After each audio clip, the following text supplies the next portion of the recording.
Yon! Muli nagbabalik tayo para sa The Order series. Ngayon, ating titinan ang phantom ng organisasyon, si Old Man Takamura. Ang killing machine ng Order, dahil kung isa ka sa target niya, malamang ay na-fruit ninja ka na.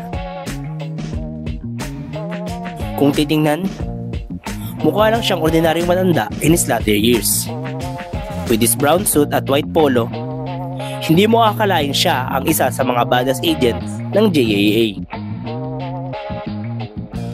Bihira lang magsalita ang matanda, at kadalasan ay hindi mo maintindihan ang mga binubulong nito.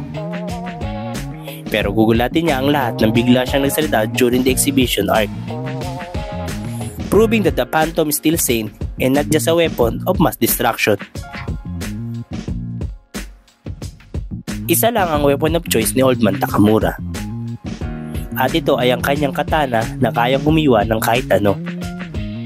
Aakalain mo ngang nadali ka ng malevolent shrine ni Sukuna dahil lahat na nasa harapan ng prominenteng hitman na to ay malagulay sa lambot.